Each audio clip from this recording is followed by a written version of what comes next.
Seamen jumping in the water that was covered with oil and on fire. Many of the gentlemen died in the water. Some of them died when they reached the beach. When the war started there, martial law was declared immediately, and there was a complete blackout all over the Hawaiian Islands.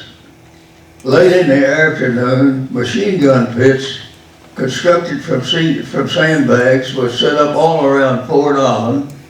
I had the pleasure, along with two shipmates, of manning one of them for 3 days and nights.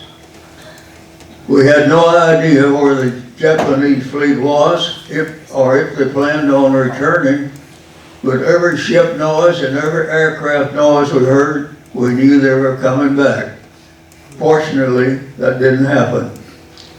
On the fourth day, we were allowed to return to our barracks. All lockers had been broken open to retrieve white clothing for bandages. And at that time, everyone was given a postcard with two inscribed inscriptions. The first one read, "I've been wounded." The second one said, "I'm okay, don't worry." If it had anything else on there, they didn't send it. My mother received this card 14 days later. When I seen my father much later, he said my mother was hysterical at the time. She got on her knees and prayed to God if he would save her son, she'd spend the rest of her life working for the church, and she did. This is when, as you might remember, FDR, shortly after the war started, called his military staff together and he said, "Gentlemen, I want you to devise a plan to bomb Tokyo." He was told, "Mr. President, that's an impossibility. We have no aircraft with that capability." He managed to get up out of his wheelchair and he says, "You know, 2 years ago, I was very active, swimming, playing tennis, and so forth, and I wondered why God put me in this wheelchair." He said, "Now I know. I can look into the eyes of my military and see defeat.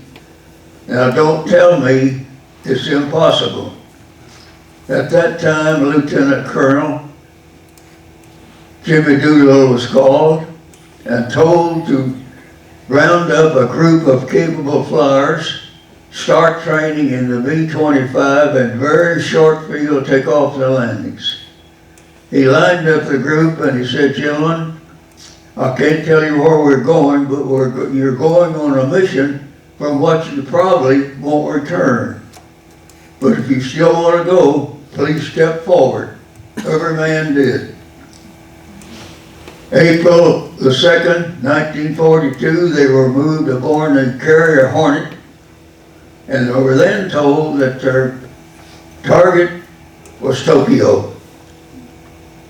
April the 18th, en route to Tokyo, but 650 miles short and 250 miles short of their planned launching point, they were spotted by a Japanese fishing boat. Admiral Halsey said, "I know our position has been reported." He turned both ships into the wind and at flank speed launched 16 B-25s. Due to the early takeoff of 250 miles, several were lost. One gentleman died when he bailed out of the aircraft. 2 died in a crash. 8 were captured. 3 were executed.